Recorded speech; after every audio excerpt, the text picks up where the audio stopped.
पिछले कुछ समय से देश के इंडिया और भारत नाम को लेकर बहस जारी है। इसकी शुरुआत तब हुई जब विपक्षी गठबंधन का नाम Indian national developmental inclusive alliance यानी कि इंडिया रखा गया। इसका एनडीए ने जमकर विरोध किया और इसको हवा तब मिली जब राष्ट्रपति द्रौपदी मुर्मू द्वारा आयोजित G20 रात्रि भोज के निमंत्रण प्रेसिडेंट ऑफ इंडिया के बजाय प्रेसिडेंट ऑफ भारत के नाम से भेजे गए।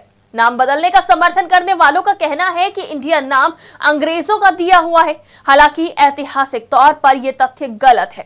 वहीं इस बहसबाजी के बीच अब एनसीईआरटी की समिति ने अपने सभी पाठ्यक्रमों में इंडिया शब्द हटाकर भारत करने के प्रस्ताव को सर्वसम्मति से मंजूरी दे दी है।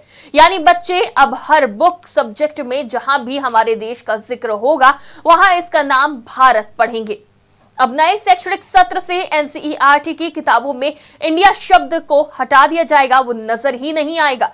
यह प्रस्ताव कई महीने पहले समिति के समक्ष रखा गया था, लेकिन अब तक इसे औपचारिक रूप से मंजूरी नहीं दी गई थी। इसके साथ ही एनसीईआरटी समिति ने पाठ्यक्रम के पुस्तकों में प्राचीन इतिहास की जगह शास्त्रीय इतिहास लिखने की सिफारिश भी की है। इतिहास को अब प्राचीन, मध्यकालीन और आधुनिक में विभाजित नहीं किया जाएगा।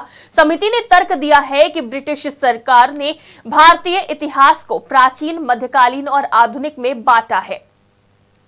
इससे प्रतीत होता है कि प्राचीन भारत में वैज्ञानिक जागरूकता नहीं थी, जबकि उस दौर में आर्यभट्ट के सौर मंडल पर किए गए कार्य समेत कई उदाहरण शामिल है। इसके अलावा समिति ने पाठ्य पुस्तकों में हिंदू राजाओं की जीत के अध्याय को जोड़ने और एनसीईआरटी के सभी विषयों के पाठ्यक्रम में भारतीय ज्ञान प्रणाली यानी कि IKS को शामिल करने की भी सिफारिश की है।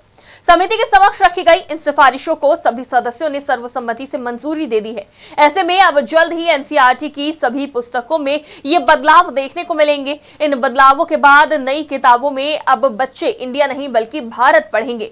जब से नाम बदलने की कवायद तेज हुई है, तब से कांग्रेस हमलावर है और बार बार सवाल कर रही है कि सरकार को इंडिया नाम से अचानक नफरत क्यों हो गई और उसने 9 सालों तक क्यों इंतजार किया। फिलहाल के लिए इतना ही। आप देखते रहिए आज की खबर।